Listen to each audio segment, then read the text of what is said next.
Yeah, so I was saying in the previous video, this one's just going to talk about the issues we had. So it was 3 weeks. First week was for setup. Second week we started the recordings Monday, Tuesday, one group, and then Wednesday we were off. Thursday, Friday, another group, and so on and so forth. Then the following Monday, Tuesday, another group. But some of the issues we had is initially first day we came, we stuck up the. I say yeah we. I came and I stuck up the drapes. A friend of mine eventually came in and he was MVP when it came to these drapes, but stuck up the drapes, and um, you'll see here that those layers at the top up there, that was the initial um, draping. Whereas you'll see when it comes to here, it's just a single one all the way around, all the way around, all the way around, all the way around. So initially came, stuck them in. That stuck to the wall perfectly. The soft side, which was stuck to the velvet drapes, that disconnected from the velvet drapes, leaving the two bits of Velcro stuck together, and the drape on the floor with nothing stuck to it. So my boy comes in day two. He's like, "Listen, man, let's get some pins or something." We decided to get staples. They're all over there. So we stapled the soft side of the Velcro to the drape. No, that one was stuck in, so that one no problem at all. And then we put them on. Perfect. So we did the entire room. We left here thinking, excellent. We're not going to come back in the morning and see them piled up on the floor like I did on day one when these ones were all on the floor. And then we came back, and these were still fine, the ones on these walls, but the ones on this wall had fallen, and it wasn't the it wasn't like the first time where it's the soft side that stuck to the drape. It was the whole thing had fallen because this does not stick to this material very well. So after a few hours, it peels and peels, and the drape is quite heavy because it's thick. It eventually just the whole thing came off. So went to Asda, picked up a bag of these tacks, um, stuck them there, put the drape back on, and it stayed on throughout the entire week. I did not have to the entire 2 weeks. Sorry, up until I took them down today, I did not have to, put any back up. What you began to see is, it began to sort of peel away up until where the staples were. So on one of the days, I just came and I used my hand to just touch it back up, but not that it was gonna fall. It just wasn't looking neat, you know. Um, and just on the off chance that a camera was gonna go through there, I just thought, let me just push it back up. So I did, and it was fine until I had to take them down today, and it was actually a bit of an effort to actually get them off. So those things were stuck on for good. Obviously, they're now filling this bag here.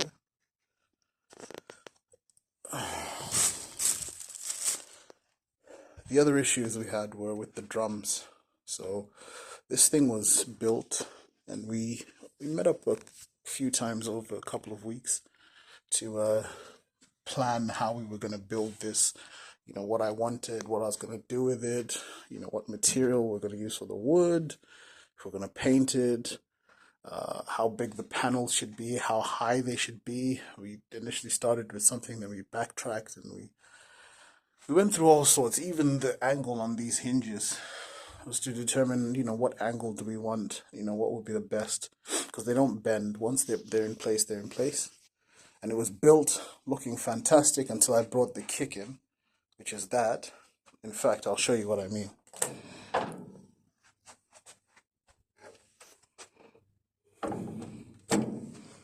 Until I brought the kick in, and if you're a drummer, you'll know immediately, and even if you're not a drummer, you'll know immediately straight away, there's not enough space.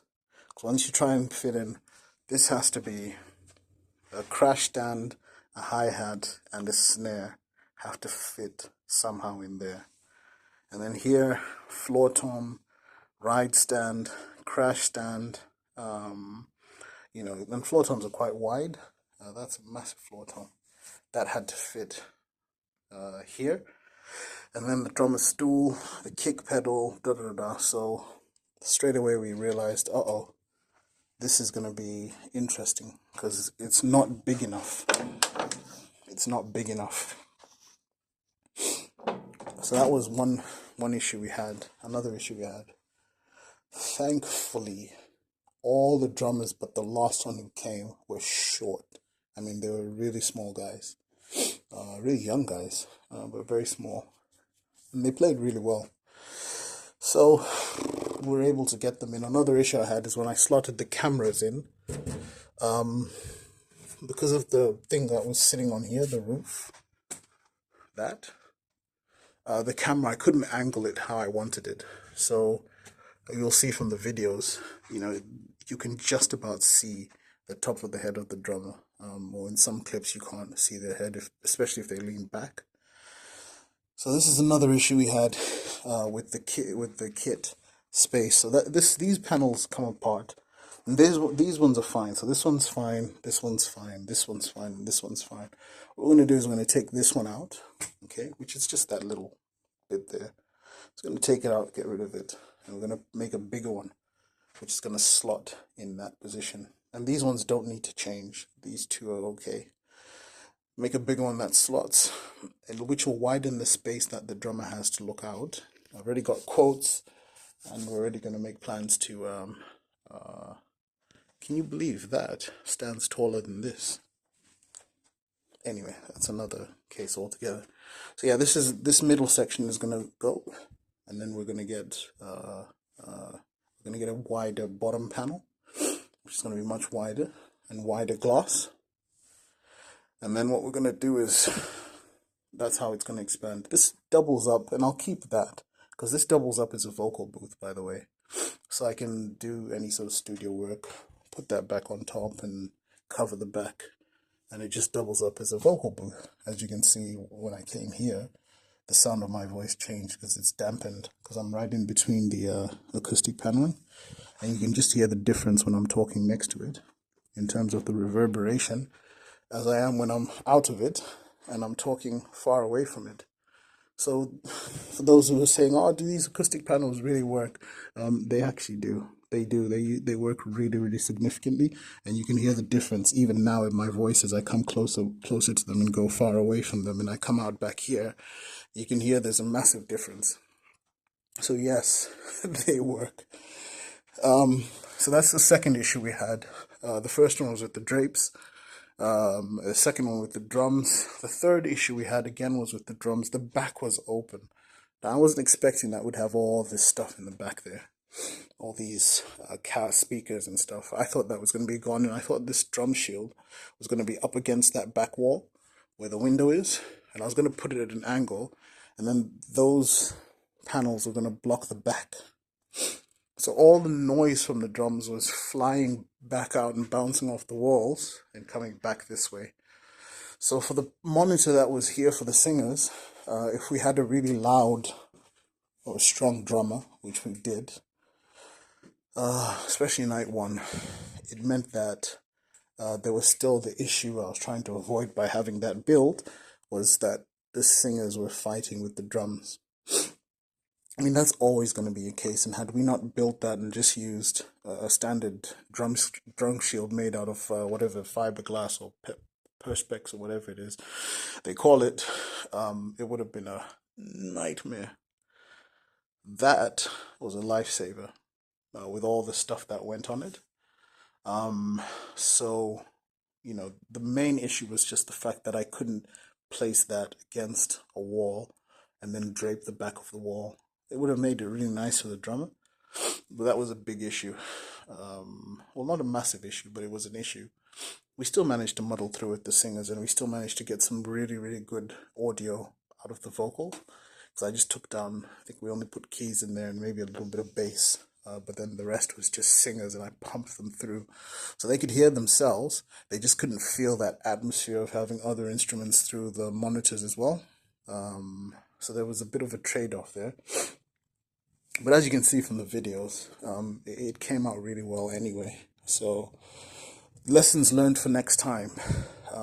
Definitely need a bigger venue. Definitely need to work more on acoustic paneling. These are actually soft and they're quite large, quite thick. So they would have played their part in helping to dampen the sound.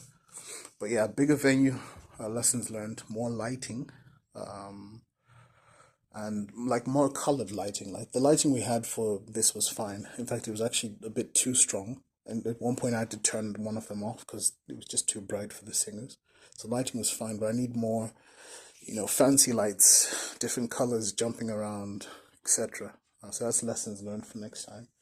And the floor. We definitely need to find somewhere with a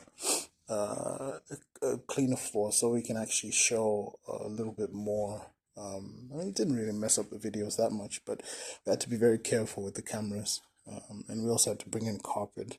I keep saying we. I had to bring in a carpet. I had to bring in a. I say we because I felt like all the groups that came in, I felt like we all operated as a team.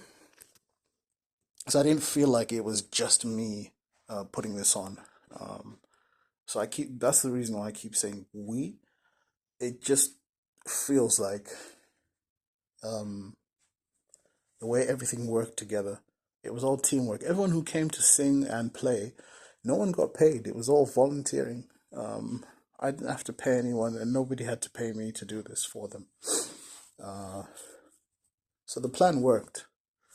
And we were having talks and meetings and discussions and so forth beforehand, emails and messages and calls backwards and forwards up until the actual day. And some of you may not know this, but the way I set it up in such a way that each group would come in for 3 days.